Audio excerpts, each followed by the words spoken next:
Perder agarre en la rueda delantera es una de las experiencias más aterradoras que puede vivir un motorista. A diferencia de los deslizamientos de la rueda trasera, que a veces se pueden controlar, cuando la rueda delantera se pliega apenas hay margen para recuperarse una vez que ocurre. Gran parte de ese miedo proviene de no entender realmente qué lo causa. Con una visión más clara de los factores que contribuyen, los motoristas pueden reducir esa ansiedad y evitar activamente los errores que llevan a perder el agarre en la rueda delantera. Así que aquí tienes un desglose de las principales razones por las que ocurre y qué se puede hacer al respecto. Dejando a un lado el escenario obvio de pasar por encima de un derrame de gasóleo, si pienso en el tiempo pasado en circuito, había una situación que se repetía casi todos los días de pista sin excepción. Un motorista salía de boxes demasiado confiado con los neumáticos fríos, pasaba por unas cuantas curvas y entonces la rueda delantera se plegaba y salían las banderas rojas.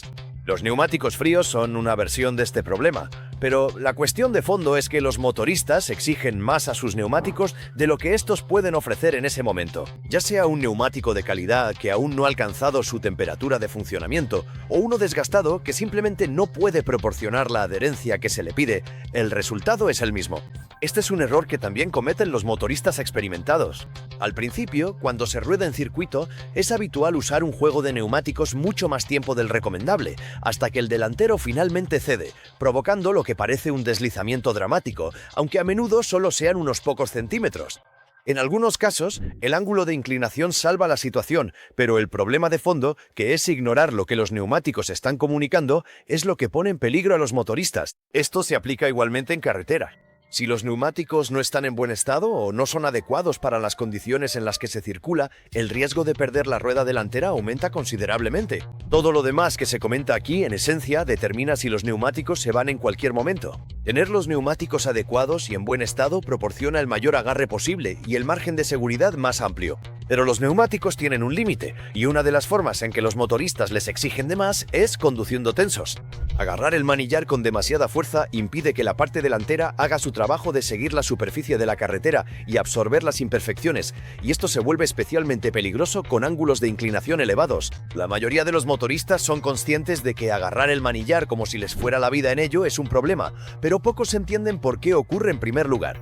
En la mayoría de los casos, se debe a una de dos cosas. La primera es una posición corporal incorrecta, ya sea por no implicar activamente la parte inferior del cuerpo para descargar presión de las manos, o por estar en una postura que dificulta el uso de la parte inferior del cuerpo, lo que produce el mismo efecto. La segunda causa, de la que se habla menos, es la tensión inducida mentalmente. La ansiedad, la concentración intensa o simplemente la falta de práctica pueden hacer que un motorista se tense sin que haya una razón física para ello, y a menudo sin darse cuenta de que está ocurriendo. Incluso los motoristas experimentados lo sienten después de un largo parón sin rodar en circuito. El esfuerzo por ser deliberado y preciso con cada movimiento puede, irónicamente, hacer que las manos se agarren con más fuerza al manillar. Solucionar esto empieza por ser consciente de ello. Prestar atención a cuánta fuerza se está aplicando al sujetar el manillar y darse cuenta de cuándo aparece la tensión es el primer paso. A partir de ahí, un recordatorio consciente para relajarse suele ser suficiente. Si aflojar el agarre resulta difícil o incómodo, probablemente indica un problema de posición corporal que hay que corregir.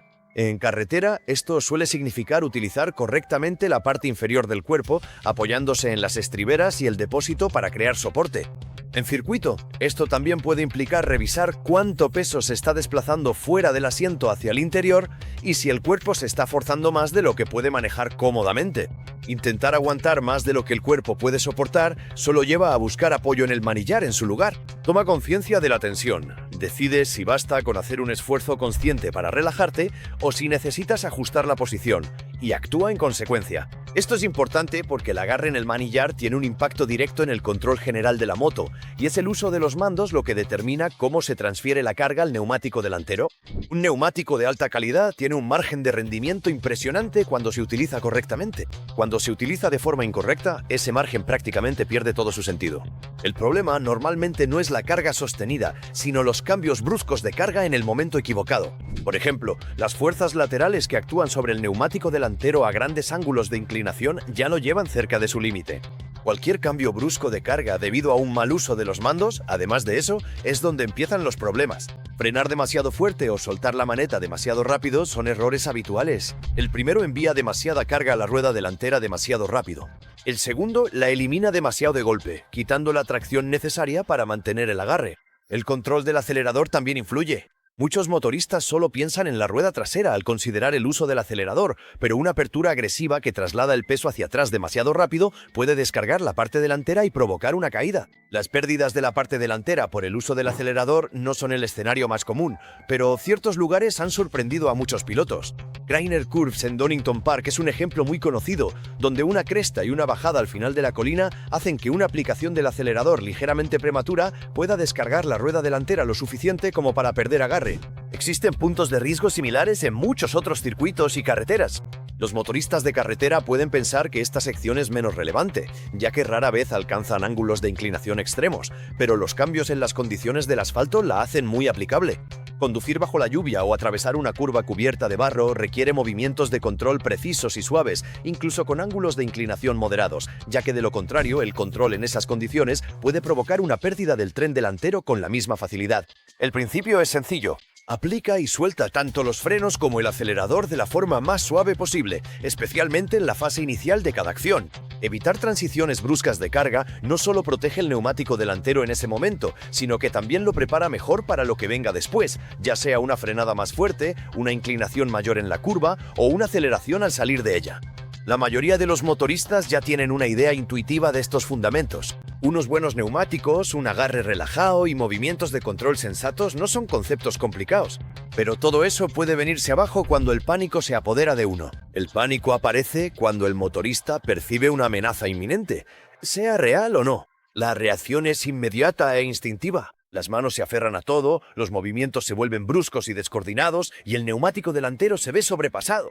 La mejor manera de gestionar el pánico es evitar que se apodere de ti desde el principio. Las situaciones que más suelen desencadenarlo son una mala gestión de la velocidad y una mala elección de la trazada. Entrar en una curva demasiado rápido o con una trazada demasiado cerrada hace que la moto se abra. Esa sensación de quedarse sin espacio es lo que activa el interruptor del pánico. Conducir dentro de los propios límites y usar una trazada de entrada más amplia para conservar espacio y opciones ayuda mucho a evitar que el pánico aparezca. Pero incluso un motorista que gestiona bien su velocidad puede experimentar pánico si su visión no funciona de manera eficaz. Una mala visión hacia adelante puede crear la percepción de que te quedas sin espacio cuando en realidad hay de sobra. Por otro lado, si un motorista detecta las primeras señales de pánico, supera ese impulso y dirige deliberadamente la mirada hacia donde quiere ir, ese simple acto resuelve la situación en la gran mayoría de los casos. La visión tanto crea el problema como ofrece la solución. En resumen, mantener la rueda delantera en el suelo de forma fiable se reduce a 4 factores principales. Tener neumáticos adecuados para la tarea y en buen estado. Mantener la parte delantera libre para que siga la trayectoria y responda evitando tensiones innecesarias de agarre. Gestionar las transferencias de carga suavemente mediante el uso correcto de frenos y acelerador. Y evitar las condiciones y errores que desencadenan respuestas de pánico. Si abordas estos aspectos, la temida pérdida de adherencia del tren delantero será mucho menos probable, salvo el reto constante que suponen los firmes en mal estado.